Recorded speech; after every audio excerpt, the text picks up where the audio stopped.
Okay, so sorry about that. Right, so week 5 summary,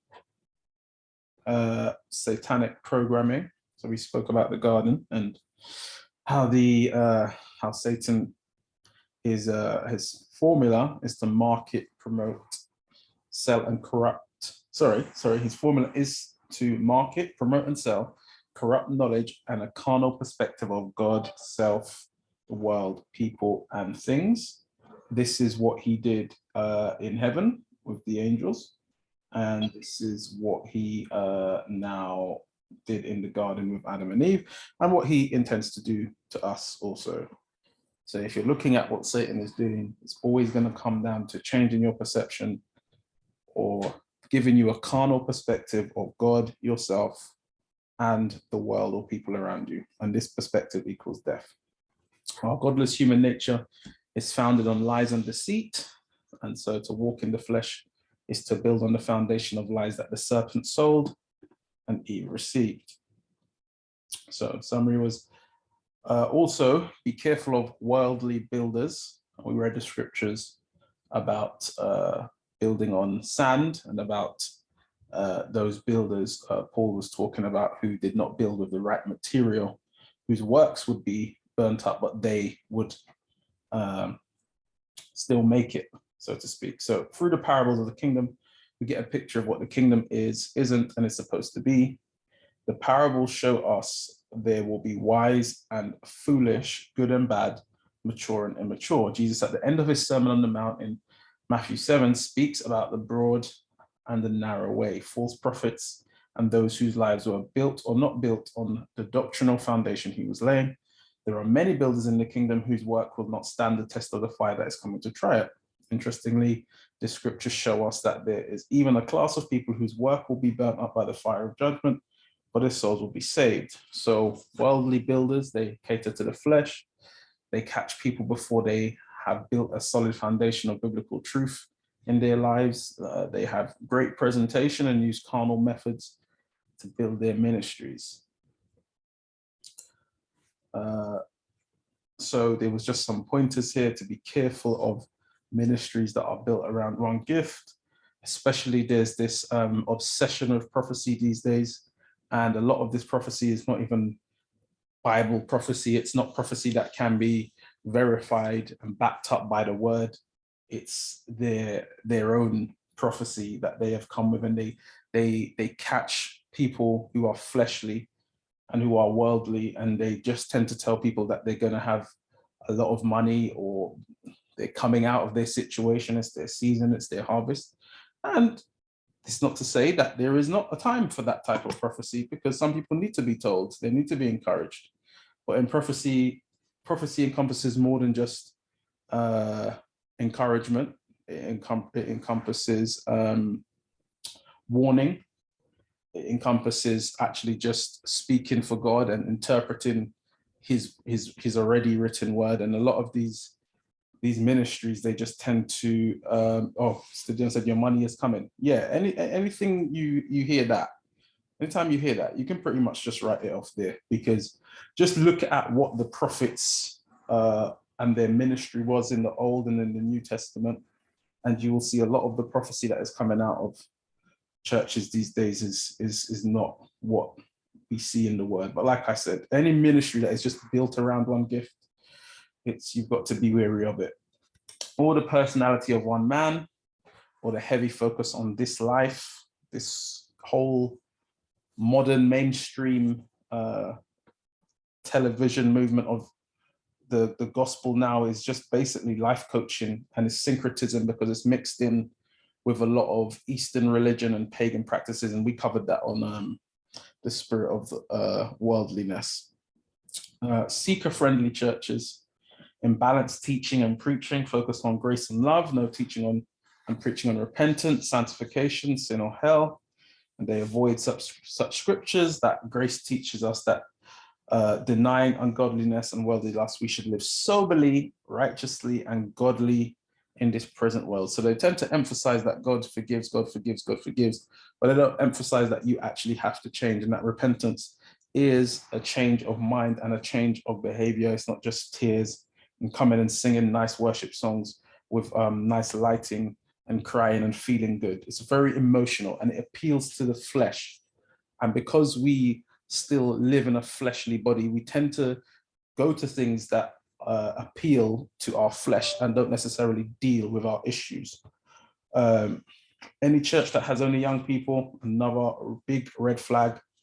If you want the scriptures about that, I think it's in Titus or Timothy, where it's talking about the older men and the older women should help the younger men. There needs to be a healthy balance of young and old in the church.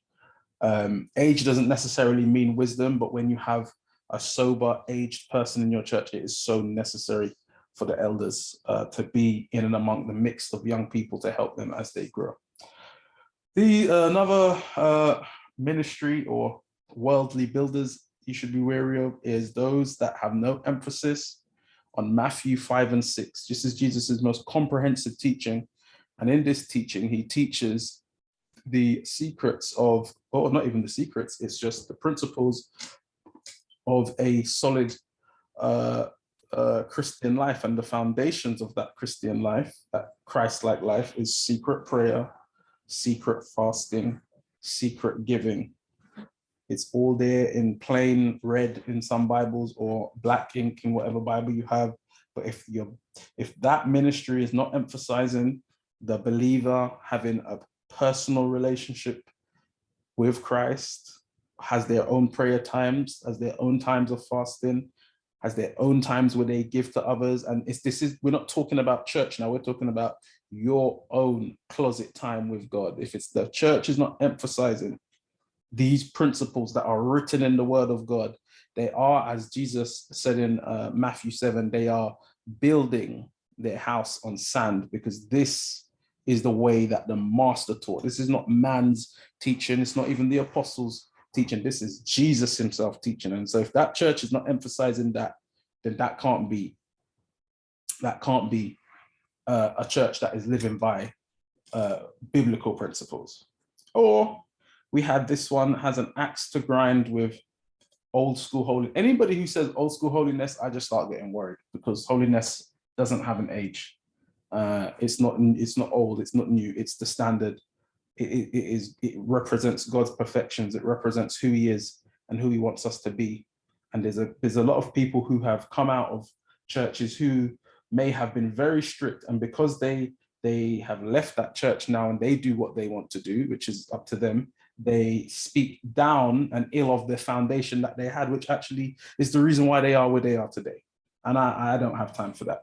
It's a very nasty spirit.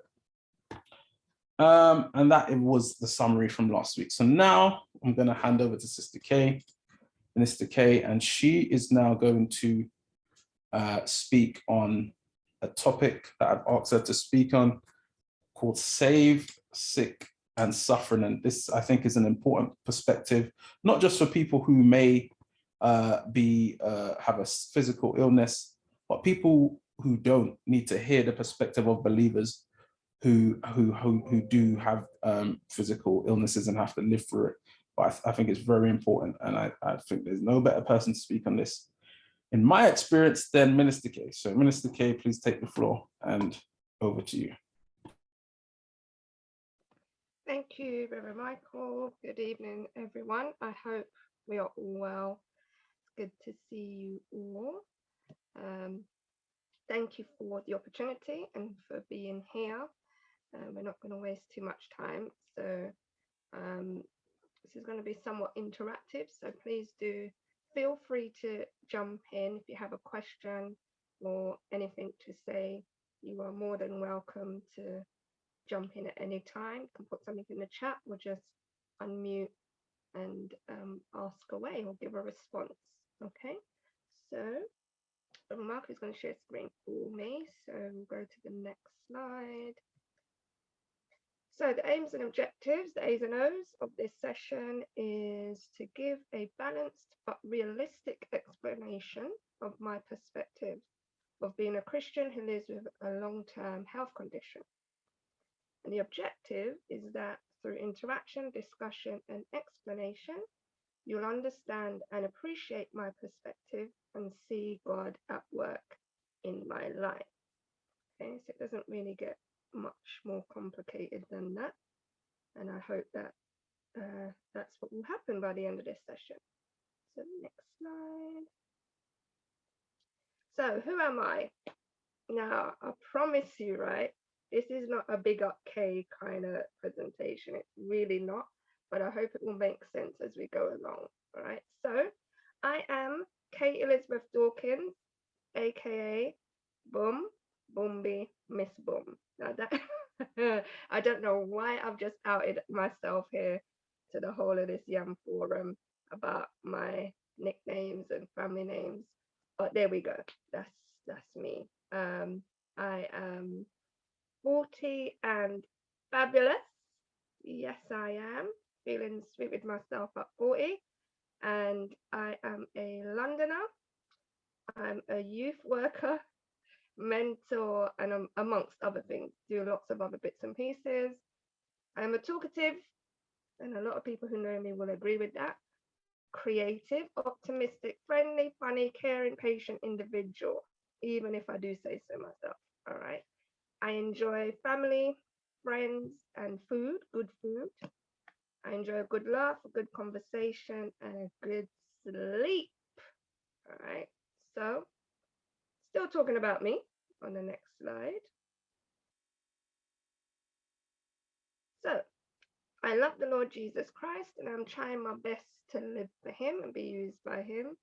I'm fearfully and wonderfully made in the image of the Almighty God. I am blessed and highly favored. I am a minister of this great gospel. I am also known as Mink, much to Michael's displeasure, right? Which is an abbreviation of Minister K. I am the minkiest mink of them all. Yes, I am. That's me out here, okay? Michael's just jealous because he ain't got no name in these pews. But I do, I'm the mink, all right? I'm the minkiest mink of them all. So I am heavily involved in ministry with roles from praise and worship leader, Sunday school and Bible teacher to youth committee and communications team member, to name a few. All right, there's lots of different bits and pieces that I do. All right. Okay. Next slide, please. So I am a person with a lifelong chronic health condition called sickle cell anemia. I had my first crisis at 6 months. That will be explained as we go along what a crisis is. And 6 months old, I am a sickle cell warrior. I refuse to say sufferer. I am what I call an expert patient, meaning that because I've been a patient for so long, I know a lot of stuff. I'm pretty much a doctor, essentially, based on my experience of being a patient, all right? I ain't got no credentials to back that up, but there we go. I have had both of my hips replaced, over 100 blood transfusions in my lifetime. I've had hundreds of hospital admissions and visits. I've had pneumonia more times than I can remember. I live with chronic pain daily, and I have multiple medications and treatments. Okay. Now I'm hoping that this video will play. If not, I'm just going to have to explain it. It should play if you click on it. That's right, Dr. Minister.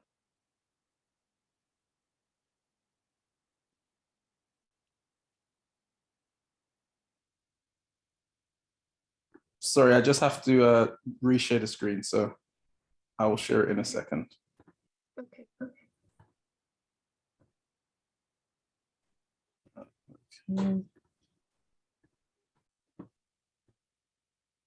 Yeah. Sickle cell anemia is a serious disease in which the body makes sickle-shaped or C-shaped red blood cells. Normal red blood cells are disc-shaped and move easily through your blood vessels. Red blood cells contain the protein hemoglobin, an iron-rich protein that gives blood its red color and carries oxygen from the lungs to the rest of the body. Causes. Sickle cells contain abnormal hemoglobin that causes the cells to have a sickle shape, which don't move easily through the blood vessels. They are stiff and sticky and tend to form clumps and get stuck in the blood vessels. The clumps of sickle cells block blood flow in the blood vessels that lead to the limbs and organs. Blocked blood vessels can cause pain, serious infections, and organ damage. In sickle cell anemia, a lower than normal number of red blood cells occurs because sickle cells don't last very long. Sickle cells usually die after about 10 to 20 days, and the body can't reproduce red blood cells fast enough to replace the dying ones, which causes anemia. Sickle cell anemia is an inherited, lifelong disease. People who have the disease inherit 2 copies of the sickle cell gene, one from each parent. Signs and symptoms. The most common symptoms of sickle cell anemia are linked to anemia and pain. Common symptoms for anemia include fatigue, shortness of breath, dizziness, headache, coldness in the hands and feet, pale skin, chest pain. Sudden pain throughout the body is a common symptom of sickle cell anemia.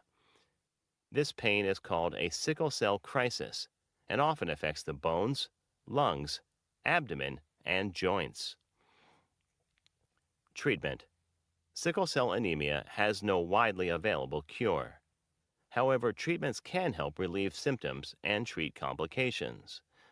The goals of treating sickle cell anemia are to relieve pain, prevent infections, eye damage and strokes, and control complications. Bone marrow transplants may offer a cure in a small number of sickle cell anemia cases. Risk. Sickle cell anemia is most common in people whose families descended from Africa, South or Central America, Caribbean islands, Mediterranean countries, India, and Saudi Arabia.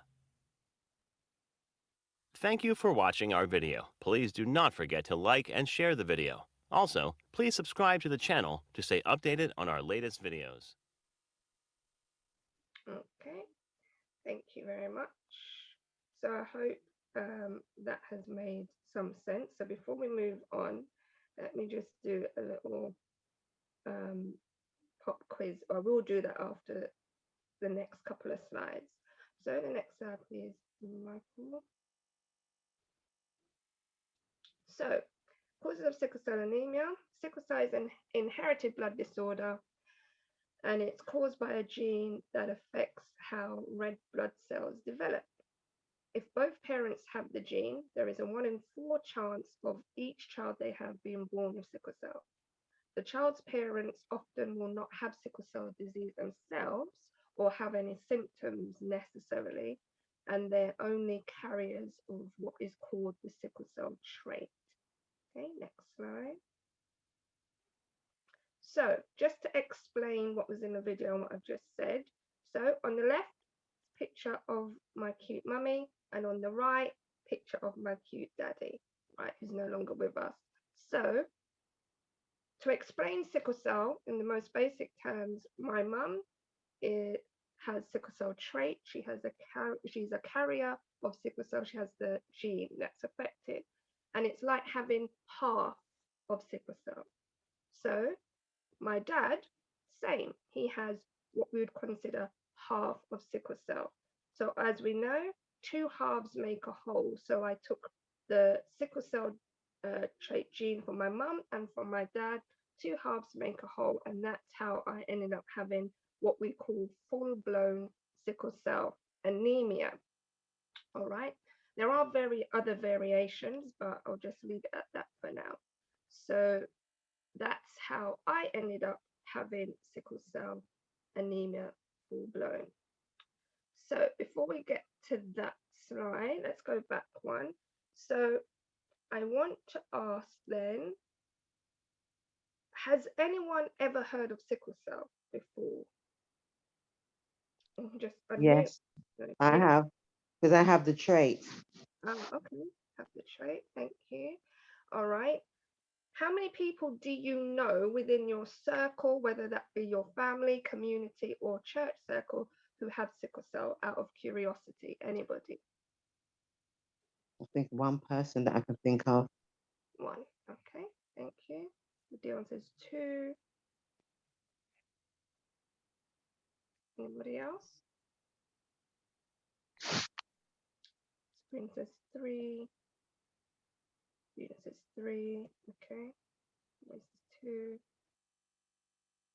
Three. Anemia. Okay. Two. All right. Okay. So average, most people know anywhere between 2 to 3 people with sickle cell within their community. But generally speaking, sickle cell is not a well-known condition in that there's a lot of awareness about it. And one of the things we always try to promote with sickle cell is awareness so that people know exactly what's going on. It is predominantly, it predominantly affects people from Black communities, as the video said, from Africa, the Caribbean, Saudi Arabia, all of those places. So therefore, awareness needs to be raised. So I only ask that question just to get us thinking about how many people do we actually know. Now, myself being a sickle cell patient, I know lots of sickle cell patients because of the hospital community. And I actually know quite a few of them in church also. All right. So I just wanted to ask those questions just to check our awareness and how things are currently. Okay, we can go on to the next slide now. So I want to ask you in this slide, what do you see? So you can unmute and speak. What do you see?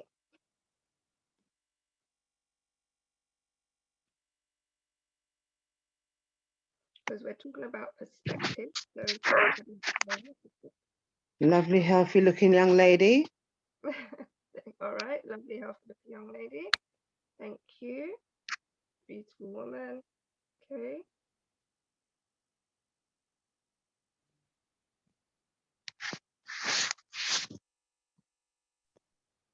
Somebody who looks happy.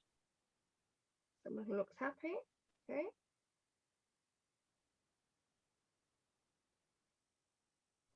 I'm not sure about the scarf, but you know.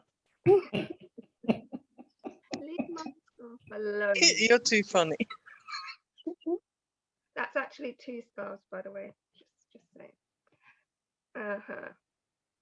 That's me popping style, by the way. Anyone else? Okay, so I've asked you the question, what do you see? Because it's interesting what people see when they look at me. All right, so now I take all the comments on board, and I promise you I wasn't fishing for compliments, but it will hopefully make sense as we go along. All right, so next slide, please. Now, this is what I see.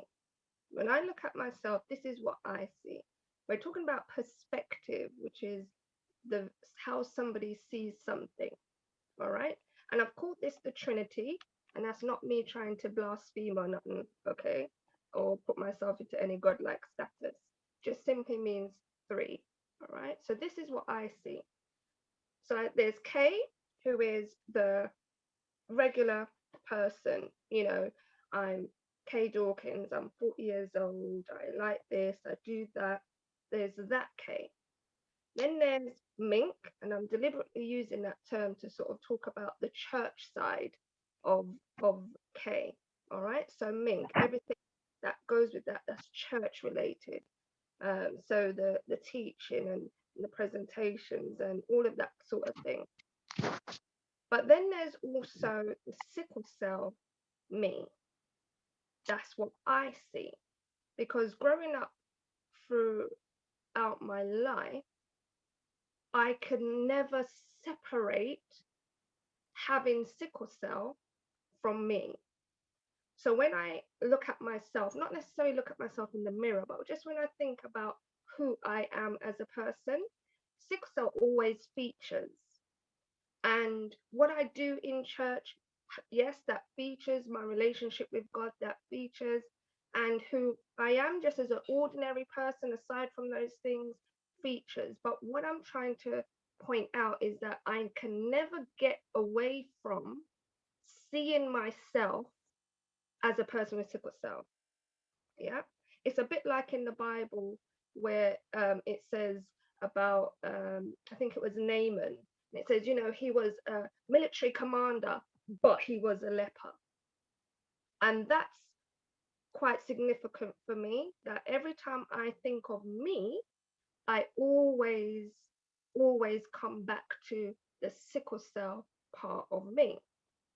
Wrongly or rightly, but that is my perspective. So for me, life has been living in three parts.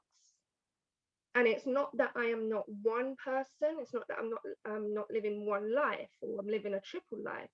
But I have to always acknowledge that sickle cell is a part of my life. What I will say is that I don't see it that it's who I am in my entirety as a person, but it is definitely a part of my life. But it doesn't mean that it's all I see and it's completely who I am. It has taken a bit of time to get there and to put sickle cell in its rightful place in my own thinking. All right. So now let's go on to the next slide. All right. So I've got these three images here just to kind of explain what I'm talking about. So we've got 1, 2, 3. Can anyone explain to me what comes to mind when you look at the image on the left? 1, 2, 3, and the positions? Can unmute, give your response. Well, one, I suppose, is the most prominent or most important, is what comes to mind. Thank So, you. or the top three is what you think of when you see 1, 2, 3. Thank you. Anybody else?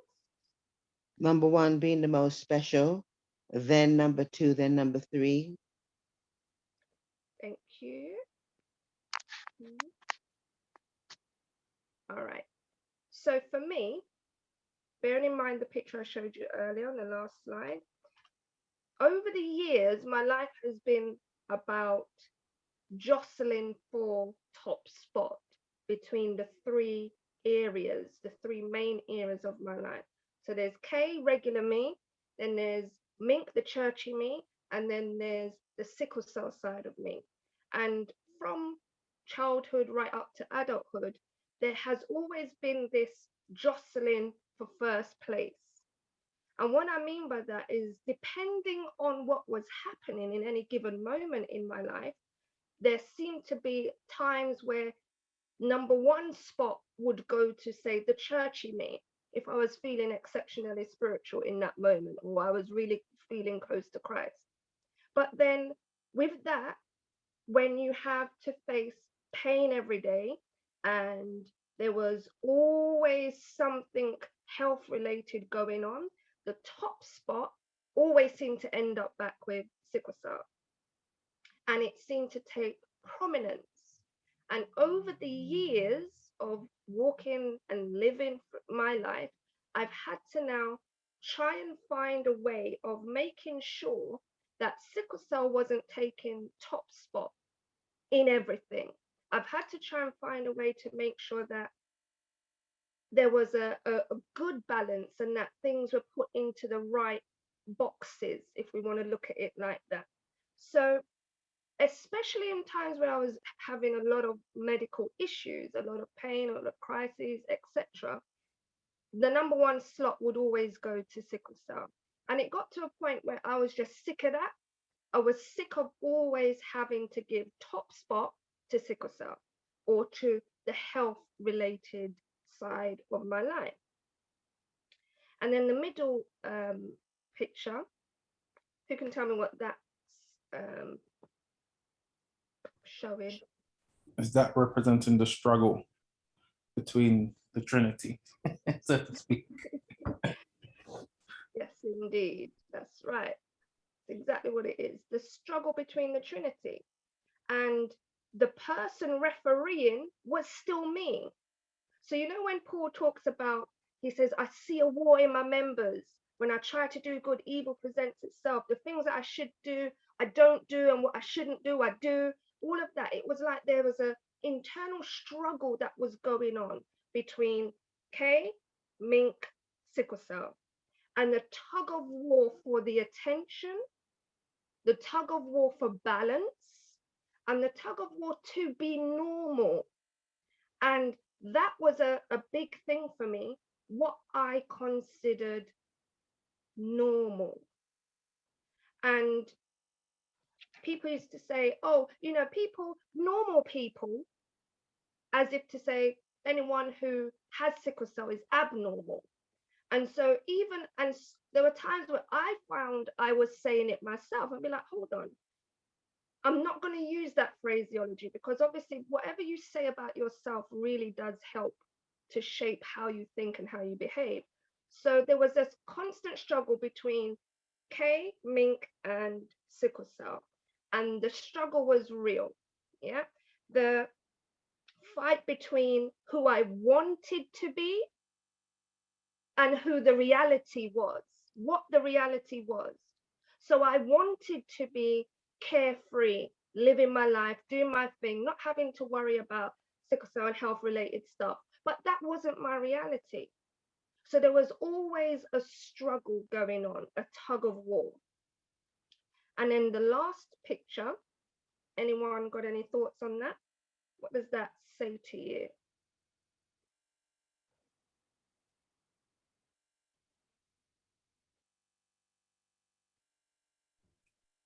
The mental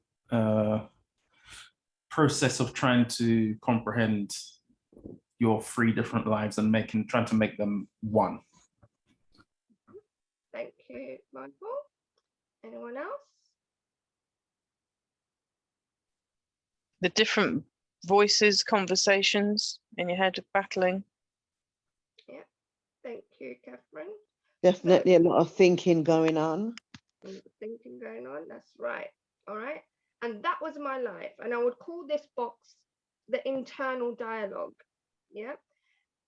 And what I mean by that is it's the conversations that I would have with myself. What was actually being said about myself by myself. All right. So one of the things that I really struggled with was inadequacy, never feeling good enough, because quote unquote, you're not normal. All right. And there was always a long list of things that you can't do rather than the can do list. So, for example, I couldn't do PE at school because 9 times out of 10, they're doing PE, running around the playground, having you out there in your vest and knickers when it's 5 degrees. Madness like that. So I didn't do PE. Or PE was, you know, so causing me so much overexertion and stress on my body that it physically became impossible. It just wasn't worth it. It wasn't worth to go through all of that and then end up sick later, right? Couldn't go swimming. Why? Because the water was too cold. And the cold triggered the crisis, triggered the pain. So every Tuesday we went swimming, I'd go in the pool, knowing what's going to happen later. By the time I step out the pool, the pain started. By the time I get home, I'm off to A&E. And so there were always these things, these feelings of inadequacy. You can't do this, you can't do that. And because of sickle cell, you have had to make a lot of adjustments. All right. There was always this feeling of having to be super cautious. So whereas, you know, it's the height of summer and everybody can come out skimpy and bare minimum, that wasn't my life. Like, I had to make sure I still got my vest on, mate. I got my thermals on because temperatures can change like that. Yeah. Always making sure you've got to have a bottle of water. Always living life cautiously. having to take the extra precautions more than anybody else. All right. Things like the fear of dying young. So a lot of the life expectancy for sickle cell isn't very high. Yeah. A lot of my peer group who I started off with in the children's ward are all dead now, unfortunately. I've seen a lot of my friends and sickle cell patients suffer and then die quite young. And so there's always that thing of, am I going to be next? Yeah. So when when you're 6 and your friend dies at 5, that gives a whole other reality. And then when you're 5, you go to the children's ward and your friends, and there's 2 of you, my other 2 friends that I had, one dies mid-20s, one dies mid-30s. And then I get to 40 and I'm like, oh my God, I'm still here. But am I going to be next? So there's always that kind of thing. There's issues around, will I ever? So for example, when people talk about, say, their education, my education was so severely impacted. My last year of secondary school, which is GCSE year, I was absent more than I was present. So it was like about a 65-35 split. And I was absent more than I was present. I had to take a lot of my GCSEs in hospital in the midst of a crisis with a peppergin drip in one arm and a pen in the other. There were always these constraints around living life normally. Yeah. Will I ever get married? Will I ever have kids? Will I ever go to university? And sometimes there's that awkwardness of when people ask you, oh, what do you do? Or what did you study? And I'll be like, oh God, like here's that old question again. How much, what am I going to say? Oh, I didn't go to university. Oh, really? Oh, but you're so bright. Yeah, about that. And then up comes this long explanation that half the time I don't really want to give, in all honesty. All right. And secondly, there's issues around inconsistencies. Sometimes people might think that you're just being deliberately dry and flaky. Yeah, you're not showing up to things because you just don't want to. But with having sickle cell, a lot of the time, planning and making plans is a bit 50-50, a bit risky, because I can be good right now and 10 minutes from now be in a major crisis, and the plans that I made with you tomorrow have to get cancelled at short notice. That gets real old real quick. Yeah, it's very tiring to have a life where you can't plan and a life that's inconsistent, that's all over the place due to sickle cell. And then when you go to hospital appointments, half the time, not even half the time, I'd say 70% of the time, when you go in there, they haven't got nothing positive to tell you. And especially as I've gotten older, every time I go, they're telling me, yeah, and that's wrong, and oh, we're going to have to look at that, and your heart's going to turn to a bag of mush soon. And I'm like, okay, say what, please? So the internal dialogue, the thoughts that I have in my own mind, sometimes are the biggest challenge. So I'm trying to give you a very real perspective of what life is like, or what life has been during different seasons. Childhood was a mixed bag, in that when I was younger, have a crisis, bounce back relatively quickly. But the older I get, is the less bounce back I have. And crises seem to be more impacting on my health. And so now I'm not only living with sickle cell, but I'm also living with the damage that sickle cell has done to my body over time. So all of that goes on in my mind. All right. So that's my perspective. And I'm not trying to paint a picture of doom and gloom here, because it hasn't all been doom and gloom. But I'm trying to give you the realities of all what was going on, and sometimes does still go on in my mind. All right. Being balanced was something I had to work really hard at doing. Thankfully, I had really great parents who were instrumental into forming my opinions about myself, saying, nevertheless, you can still do it. All right, it might take you a bit longer, but you're going to get there. All right, so having an influence in the community and the support of family and friends, believers, has been helpful also. Okay, any questions before we move on? Does anyone want to ask me anything? Anything not clear? You want to, you can do so at this moment.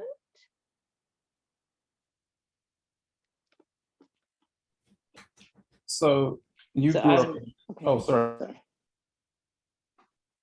Yeah, thank you so much for sharing. Even just sharing that is difficult anyway. But I wanted to ask how and if or it has impacted your faith in God, and if you've ever had one of those like awkward moments where someone's praying for your healing, and like things like that, and yeah, this hasn't been taken away. How have things like that impacted your actual your relationship or your faith in God? Yeah, and that's a good question, and I will be coming to that in the next few slides. So definitely I will answer that. Anyone else? Did you have a question, Michael? Was it you? I was speaking earlier. I believe Dion had her hand up for Okay. me. I wanted to ask Sister Kay, when you explained about how you came to have the sickle cell trait, how has that impacted your heart towards your parents, even in the midst of a crisis, even though they're loving and they're good? Was there ever a time you're thinking like, why didn't you check, or how could you do this to me? That's a really good question, Mr. Dion. So I have never had that moment of, this is your fault, mum and dad, because you both had the trait and you should have known what was going to happen, because that's the bottom line. They didn't know. My parents are in their 80s, my dad's passed now, but in their time, screening for sickle cell, knowledge of sickle cell, all of that was not available.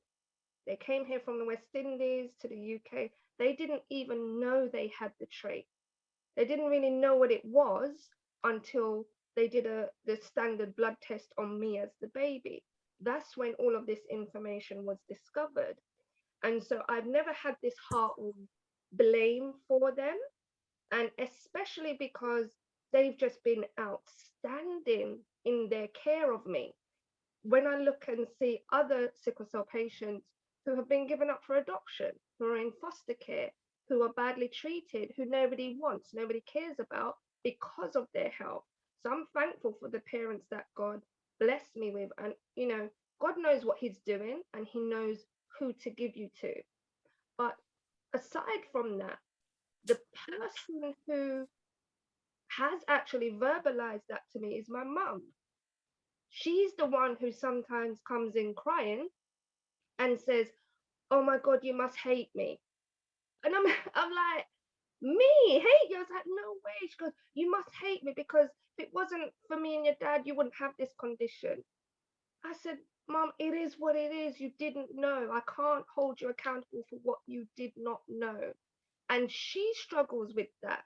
And my dad was the same. And he says, I wish I could take the pain away from you, because if it wasn't for me, you wouldn't have this condition. So in actual fact, it was their struggle, not really mine. But I've never had those instances of I blame them or I look at them any type of way, because I understand the time and the era and the generation in which they live. Any other questions? Can I move on? Sorry, Kay. Yeah. How much of a role do you think your faith played in that perspective? As in not to blame my parents? Yeah. I would say huge. I look at it like this: God judges us according to what we know. And I can't take such a harsh response or a harsh way of treating my parents based on what they did not know. And for the grace and mercy that God's extended to me, I couldn't see it within myself to have that kind of animosity or relationship to them, even if they knew, because I know a lot of sicklers whose parents did know that they had the trait, and they still took the chance and had the child, and the child ended up with sickle cell. I don't know what I would feel in that case, but speaking to other sickle cell patients, it was always a case of, well, you know what? They've made that decision, but they've stood by me. They're here to support me, and I'm not going to blame them. It takes a lot of faith to have that kind of heart for where you could put blame and don't put blame. It takes a lot of looking at oneself and looking at how God has been gracious and kind and merciful to me to try and display that to others. So I would say faith plays a great part in doing that. Question in the chat: do any of my siblings have it? No, I have one brother with the trait, and being the last child, I was the child who was the unfortunate one to end up with sickle cell. Yeah. All right. Any other questions? Mine could be along the same lines as the Bueller's, but it's not really the same. So it's more about the first time. So, we come from similar backgrounds. We grew up in church is all you know type of thing. But I'm trying to put myself in your shoes and trying to understand, like, the first time you were, I don't know what the word is, conscious enough to now have the sickness and God, and begin to question God and say, I need to understand why that person over there doesn't have it and I do, type of thing. When was the first time or the first age that you now started to say, okay, what's going on, God? All right.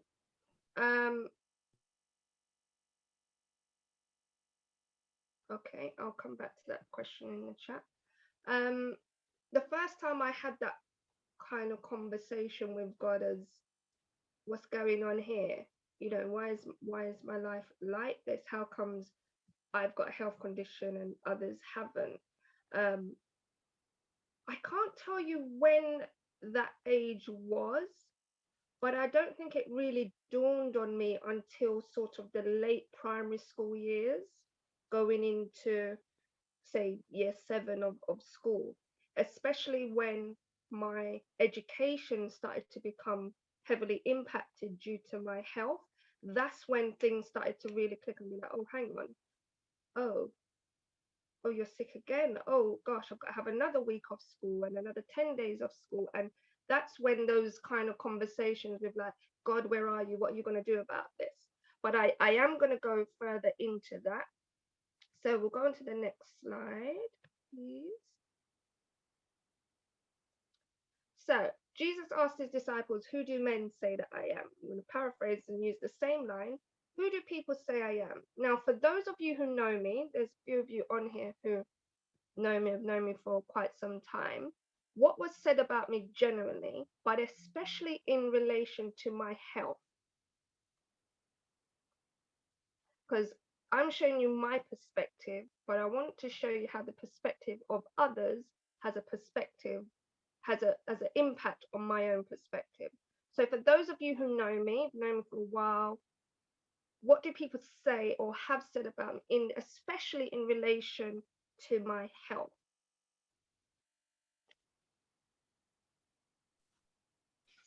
They've not a huge amount, to be honest, that you rely upon the Lord. So they don't. They look at you as, and this is definitely where there's a difference between, I would imagine, believers and non-believers as well. Mhm. But I can't really recall people sort of feeling sorry for you and that kind of thing, if that's, you know, the angle that you're coming from. Mhm. Yeah. Thank you. So they I wouldn't think- focus on that. I think I have the same experience as Sister Catherine. I think that when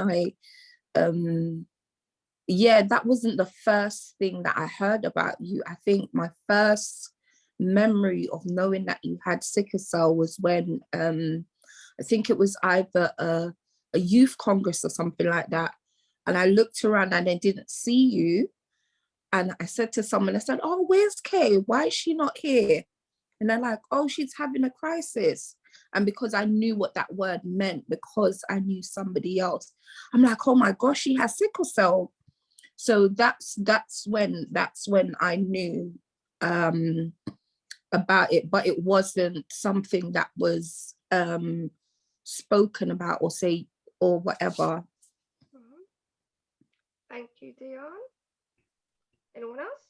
I might have exactly the same experience. I think the first time I heard about it was at a youth congress and you wasn't well, and someone said you had a crisis. And same as Dion, I had a friend who at uni, and I knew people from when I was young who had it, so I knew what that meant.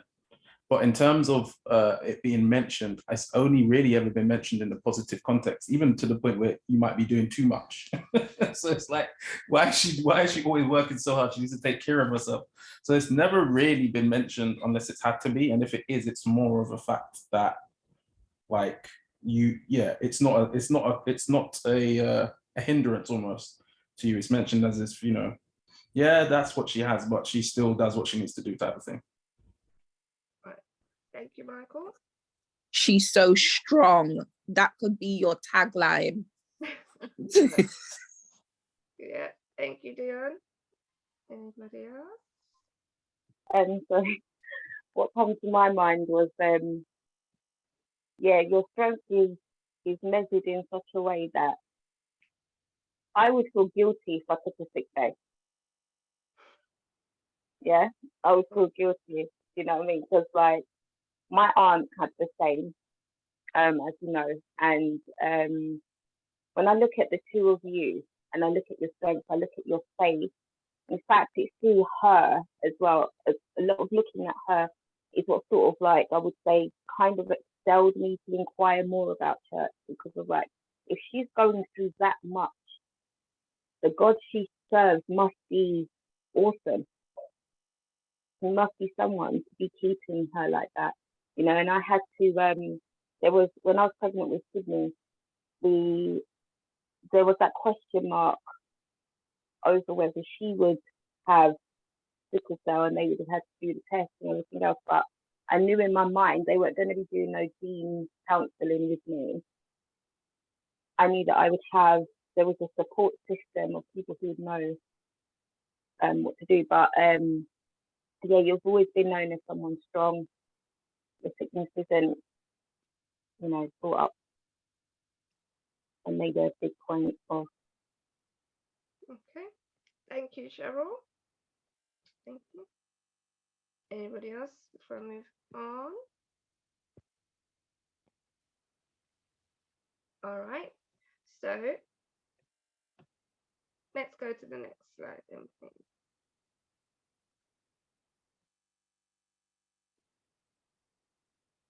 So everything I'm about to read to you and say to you has been said to me, all right, or about me. She's the sick one, especially in relation to family. I say, "Oh, is that son's daughter?" Yes, the son. She's the sick one, the little one, the sick one. Yeah. And this was one that I first heard at church back in the day, maybe when I was about 5, 6, somewhere there. And being from the Jamaican culture and background, a particular lady said, Why, Shilickly, talking about how skinny I was, how small I was, Shilickly, right? One I get a lot, poor thing, oh, poor thing. Then people always, when they meet me or they find I have sickle cell, they say, have you tried X, Y, and Z? Have you tried this bush? Have you tried this cream? Have you tried? And people are always asking me, have I tried X, Y, and Z? And I don't see that as a negative, because people want to help and they're trying to help. This is a line that's been said to me more times than I can remember. And I think this is the one that just really angers me and annoys me. It's, you're sick again. And you see, that again, it's the again part of the phrase that makes me feel like I'm deliberately scheduling times of sickness. Yeah, let's say around the September 28th, I think I'll go off for about 10 days sick. Yeah, I'm going to be sick again and it just irks me, rightly or wrongly, but it irks me. This has been said to me within the church community, but this was actually a nurse who said this to me, but she was a Christian also. And she says, you're not healed because you don't have enough faith. You're not healed because you don't have enough faith. And then this has been said to me too by a guy. I couldn't let myself fall in love with you because you might kick the bucket, leave me with 3 kids, if you can even have kids. All right. I couldn't let myself fall in love with you because you might kick the bucket, leave me with 3 kids, if you can even have kids. And so the point I'm making is that the perspective that other people have of me has had an impact on me. And yet the last one especially is shocking, right? And so these are things that form who you are and your identity. And so when it was the nurse who said to me, you're not healed because you don't have enough faith, that is the time when I really started to question, why am I not healed, God? And it was around the sort of late primary school age going into secondary school. Why am I not healed, God? If you're a healer of others, we talk about your healing power, and there's so many scriptures about the people that you healed and you're delivered. So why am I still sat here with sickle cell and suffering? Why am I still here? Why has your healing not reached me? Is it really because I don't have faith? That's when I started to question, well, how do I measure faith? How do I know if I have enough of it or I don't? Because does healing, if I get healed, does that mean I have enough now? And well, how much faith did I have to begin with? And that statement there sent me into a tailspin. I didn't know where I was from one day to another. It really impacted me, because then I started to ask the question, but hang on a minute, I'm going to church and my parents are believers and church is all I've known, and we've preached you and we've taught about you. How comes I'm not healed? Is the fault with me? And the struggle to have that conversation with myself. Then I started to say, well, boy, I wonder if I've got sin in my life. And I started to search myself and be like, oh God, was it because I said this to this person? And is it because I had this thought? And I started to get to a place where I became very almost paranoid and very super sensitive to healing. And when you go to churches who believe in healing and you're not, I've had streams of people coming into my house laying hands. And they're quoting scriptures and say, you shall lay hands on the sick and they shall recover. And people are telling me, say you're healed, say you're healed, say the words. You are healed, you are, and they just declare you healed. And then I start to struggle. I'm like, well, God, is it me that's holding back my own healing? Because am I just meant to say I'm healed and ignore the fact that I'm still sick? The struggle was real. But one thing I'm grateful for is that God knows exactly how to deal with us where we are.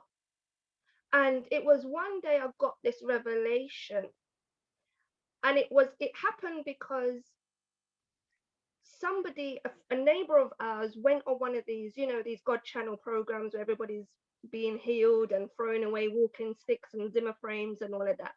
And the neighbor went there and she had a walking stick and got chucked away and blah, blah, blah. Saw her a couple of weeks later, she was back on the walking stick. She was still limping, still hobbling. So I was like, oh, but didn't we see you on TV? I thought you got healed. And she said, oh, no, it wasn't so, I don't think it really did work like that. And then we said, but you went all the way to wherever the place was. And she says, yes, I went all that way for healing and I still came back sick. In that moment is when I got a revelation that people are going miles for healing. And in that moment, God said to me, do not run down healing. Don't run it down. Because there was a time where I got to a place where all I was seeking God for was healing. Wasn't really interested in God anymore. I just wanted the healing.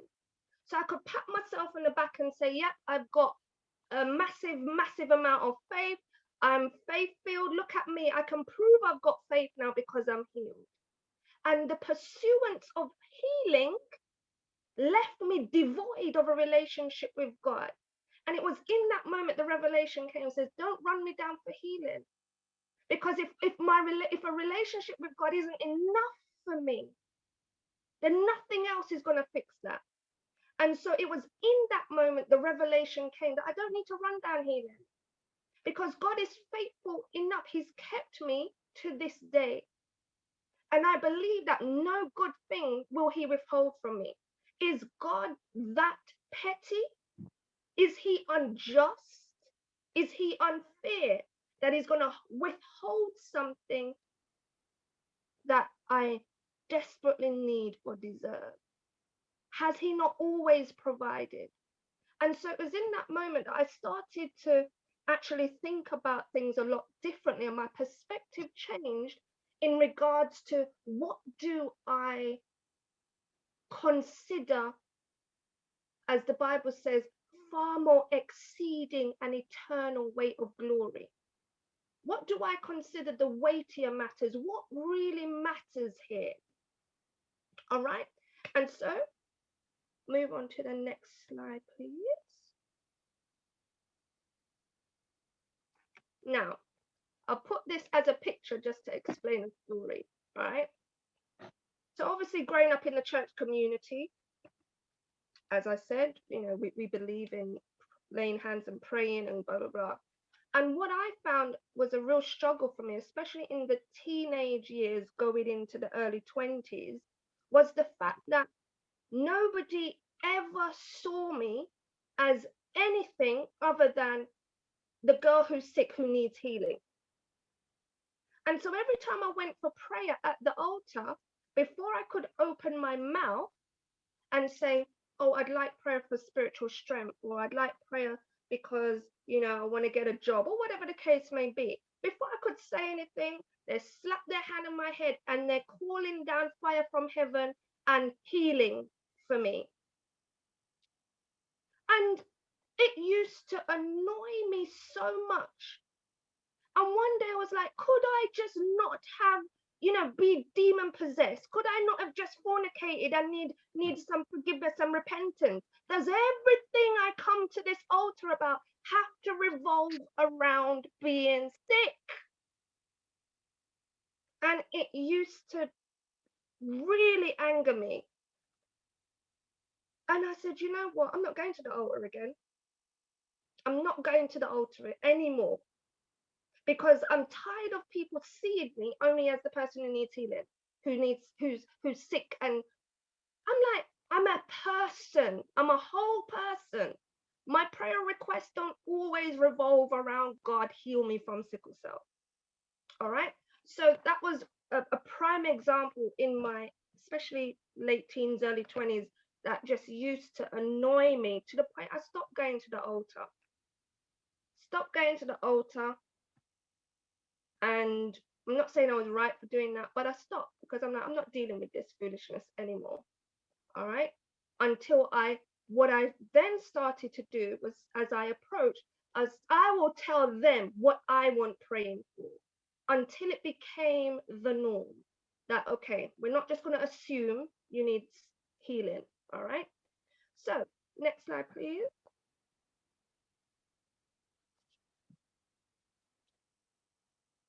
So I've painted a negative picture of things that people say, all right, their perspective. Now I'm painting the positive because it hasn't all been negative. It really hasn't. All right.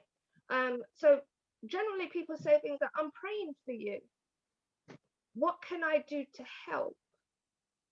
You're a testimony of God's goodness. You encourage and inspire me. Yeah. How do you do it? You got this. And that's why I deliberately asked the question for those of you who know me, that generally speaking, people are kind. It is not the first thing that they will refer to when they talk about me. And say, oh, she's so strong. Oh, yeah, she has a health condition, but she just gets on with it and she's always doing stuff. And as Michael said, most of the time people are complaining that I'm doing too much, yeah, in spite of my health, etc. So I'm thankful. I'm not trying to be unbalanced or unfair, but I'm trying to paint a true, accurate picture of what I've been through. All right, next one, please. So it's been a journey and still is to have a healthy perspective of myself. And so I'm still on that move of trying to have a healthy perspective of myself. All right. There are still days where all I can see is the sickle cell, especially when you go to doctor's appointments and it's not that favorable. But in spite of that, I look back at my life and be like, this has been a real journey. And there's been ups and there's been downs, but God has taught me to view myself the way He sees me, which has really helped to kind of underpin and underscore what a healthy perspective actually is of me. It's been a journey. I'm still getting there. There are days where I still feel completely inadequate. There are days where I feel like such an underachiever and a bit of a failure, especially in sort of the academic sense, the career sense, etc. But God's faithfulness has proved true. Yeah. All right. Next one, please. So God has been the stabilizing factor in my life, 100%. God is faithful, reliable, and consistent when my health was anything but. So when everything in your life, especially with sickle cell being a major part of my life or having a major impact, when it's out of control and there's just nothing I can do, God has been the one who actually brought about this stability, because it's in Him I realize and I bask in the fact that He is consistent. He is faithful. He is reliable. And that is what's really helped me to have a balanced view of myself. That, okay, this area of my life might be a bit unpredictable at times, but because God is so predictable in that He is so good, He is so faithful, that has brought such a stabilizing factor to my mind and to my thinking. Because what God has showed me is that I can compensate for loss in Him. And what I mean by that is, so okay, your health is unpredictable, but God is so predictable. And drawing on that fact helps to compensate for the areas that are negatives, for the areas that aren't so pleasant. All right, next one. Coming down, soon be done. Now, some scriptures that have really helped me and shaped me in terms of faith and belief and understanding. So Psalms 119 verse 71 says, my suffering was good for me, for it taught me to pay attention to your decrees. Or King James Version says, it is good for me that I've been afflicted, that I might learn your statutes. All right. When I read that Psalm 119:71, I nearly fell off my chair. I was like, say what, please, God? It's good for me. It's good for me. And then when we read in Genesis, where God looked at everything that he created and he saw it and he said it was good. Adam and Eve, that was good. Everything was good and very good. But my suffering is good for me. When I got a hold of that revelation that God is good and even my suffering is good for me because it's bringing about a change and a purpose in me, it's bringing me closer to God. And so it helped me to change my value system. What do I really value? Do I really value health, or do I really, really value spiritual health? And I'm not saying we're not supposed to pursue health and do everything we can to live healthy lives, because we have to use our bodies to serve God. And so health is what is required. But I recognize that spiritual health through my suffering was advanced and amplified. It was good for me. Lamentations 3:33, for he does not willingly afflict or grieve the sons of men. And what this verse says to me is that God's not a mean God. He's not out to be mean. He's not willingly, yeah, you can have sickle cell, and yeah, you can have cancer, and yeah, you're going to have this and you're going to have that, to be mean. But even in the midst of those things, God's faithfulness and God's goodness still prevails. 2 Corinthians 12:9, each time he said, my grace is all you need. My power works best in weakness. So now I am glad to boast about my weaknesses so that the power of Christ can work through me. And as we know it, my grace is sufficient because my strength is made perfect in weakness. And so God's grace truly has been all I need, because grace is just the ability to do, the divine ability to do. So because of God's divine ability, he gives me the ability to do what needs to be done in spite of the negatives and what isn't great. I mean, the God I serve, he's given me coping mechanisms for pain that came straight out of heaven. Don't ask me if they're in any book anywhere, but I know in those moments, God gave me coping mechanisms to deal with the pain when it was at its worst. That came straight from the throne of God. That's the God I serve. And that's the God I see. All right, next slide, please. All right. Now I had a real aha moment when this dawned on me. Sickle cell doesn't bar me from heaven, sin does. And I think it was while I was in church one day, don't even remember who it was, and someone said, they got up and they said, you can go to heaven with one eye, 1 foot, 1 leg, but you can't go there with sin. And in that moment, I was like, you know what? Sin is the only thing that's going to stop me from heaven. Sickle cell is not the end of the story. I'd be in real trouble if sickle cell barred me from heaven. But because it doesn't, it gives me the grace to get through this and to pass this and realize it's not the end of the world. It really isn't for me. And it's easy to say that, but when you're in times of pain and suffering, to remember those things that, listen, because I ain't borrowing you from heaven. Heaven is better than this. Yeah. My last slide, please. So these are some of the things that have helped me over the years in terms of my faith and my understanding. It says, you're fearfully and wonderfully made, accept it. Now, acceptance has been a big part of the journey. And I'll tell you how, for example, acceptance has played out in my life.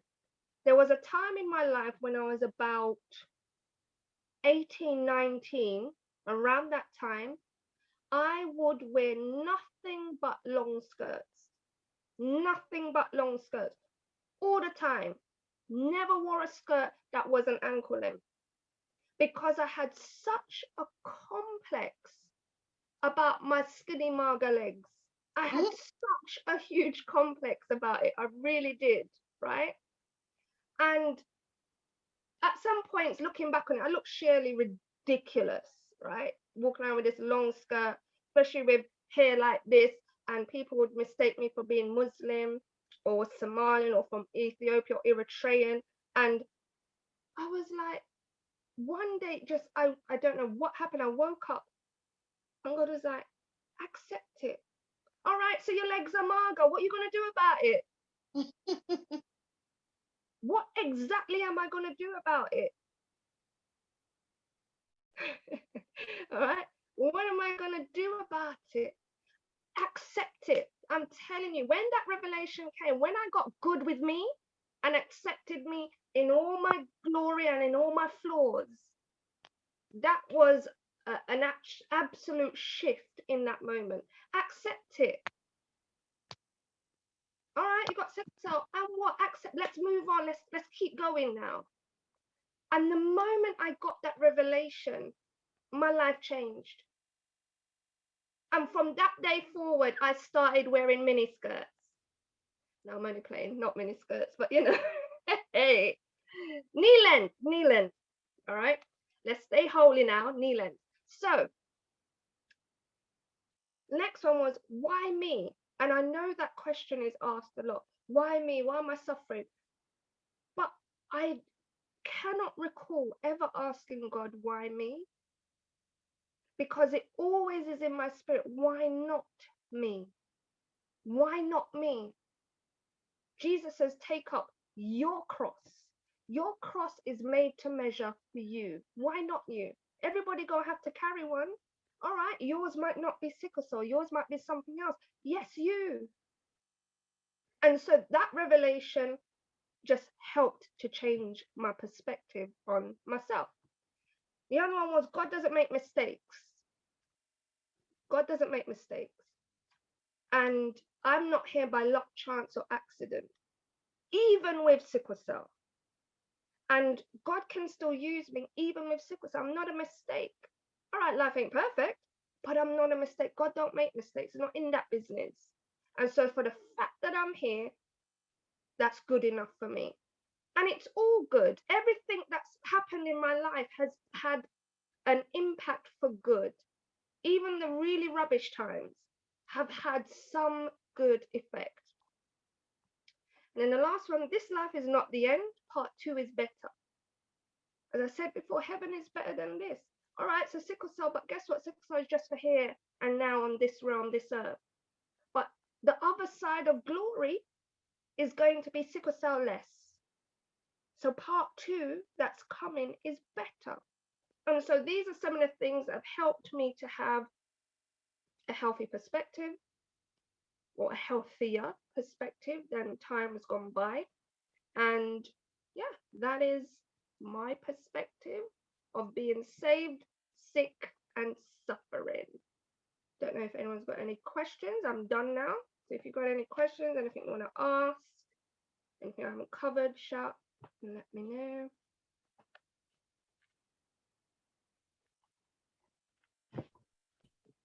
Any more questions? I know that we've now hit the end time, but is there any more questions before we close up?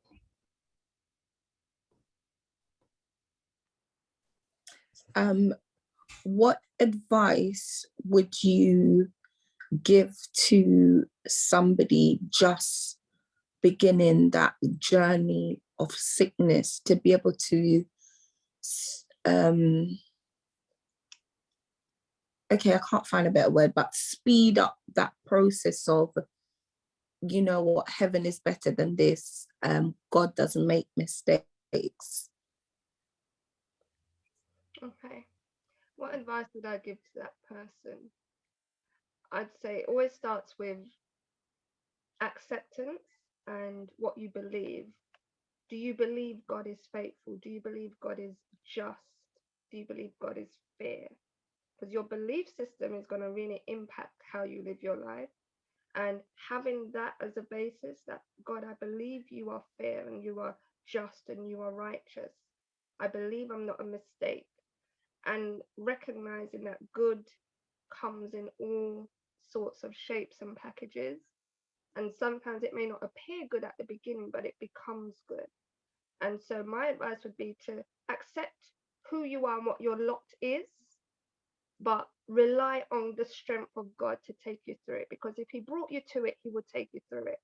And I always say, remember I said, God doesn't make mistakes. He doesn't do things by luck, chance, or accident. So for the fact that you have that particular health condition, God can get glory out of it. Seek for the glory, push and say, what can I do to show and evidence God in my life for others? And be realistic. You know, let's not have this super holy righteous attitude that it's all well and, you know, I'm just going on the glory train and I'm happy as Larry, because sometimes that's just not the truth. Accept the reality when times are bad, but you've got to trust in the fact that God's grace is enough. And yeah, that's it, to keep it short. Anything else? Anyone else? Yes, I have a question for Mink or Boom. So how has sickle cell impacted your friendships? And I mean, on one side, like just being able to form friends, which you don't seem to have a problem to do anyway. But then when it comes to like close friendships, have you been able to form those easily? Is it easy to have real friendships in that sense? Or like you said, do people feel like they have to treat you differently? Or yeah, has it ever been a hurdle or a burden in certain friendships? Good question. Really good question. Friendships has been up and down for me. I've never had a problem with making friends, but I've found sickle cell has a way of sifting out who your real friends are. What I've learned over the course of my life is that friends can be seasonal. Some friends will come just for that season and for that moment. And I've learned to enjoy people while they're here, because sometimes it may happen that there are some friends who can't cope with how often I'm sick or the impact of me being sick has on the friendship or on arrangements or on plans. And not everybody is cut out to bear that. It is not an easy thing to see somebody you love in so much pain and feel helpless. And it's not easy to see somebody suffering. And so, you know, I had to come to a place where I had to understand that not everybody is going to get this journey. Not everybody is going to remain with me in this journey. And I'm not going to expect that of my friends, that everybody's going to get it, understand it, and be a ride or die. Some people are seasonal, some people are transient, some people come, some people go, some are just there for the moment. And I've learned to just enjoy people in the moment. My friends, I've been blessed with a very good circle of friends, close friends who I can call at any time. I've never had to over explain anything with them. You know, they trust how I do things, and they're balanced in their approach with me. You know, they don't try to be the doctor. They don't try to mother me and wrap me up in cotton wool. But they do say to me, okay, Kate, do you think you should slow down? Are you resting? Like, what, you're on another meeting? Like, can't you go rest yourself, please? Yeah. So God's given me friends who are balanced. And I think that's because of our interactions and how they've seen me behave and the things that I've said to them and what they've noticed through being there in my life. But yeah, I'm grateful to God because God's weeded some really dry people out of my life because of having sickle cell. And the people who perhaps I was putting a lot of reliance or trust in didn't deserve that in that time, in that season. And through the experience of being sick, God's removed them out of my life. But thankfully, friendships have been a blessing, an absolute blessing to me. There's a lot of my close friends online here, and so that goes for all of you. And you know, yeah, God's been faithful. One thing that was difficult at school was keeping lasting friendships, because you know, you just have classroom friendships, school friendships because you're there, but when you're not there, people forget you because you're just not there, you're not present. So I had to accept that when I'm there, I'll take people as they come. Some people will only remember me when I'm at church or at the meeting, but they don't pick up the phone after that. And I've accepted that. It's the way, it's how people are. And that's only been because of God's grace. Yeah. I hope that answers the question. Yes, thank you. All right. Anything else? If not, we'll hand that to Brother Michael. Okay. Well, thank you, Sister K, Minister K, for this definitely insightful topic lesson tonight. I think, like I said, even if you are not suffering from a chronic illness, it's very important to understand the perspective of those who are. And I like the fact that your study tonight and your presentation emphasized the journey and the continuance of the journey. We've been talking about that, you know, certain things are not an event, like sanctification, like peace and forgiveness. These things are states of being, and these things are things that we are always trying to have as virtues and grow in. And so I thank you that you've given us this perspective tonight, and I hope that everyone has been able to take something away, even in dealing with people and how we sometimes even talk to people, how it can, what we say to people can shape them, right? And so we need to be careful how we are dealing with our brethren in the house of God, and even just in general life. I think there's life lessons here tonight that we have learned. I'm gonna ask Sister Dion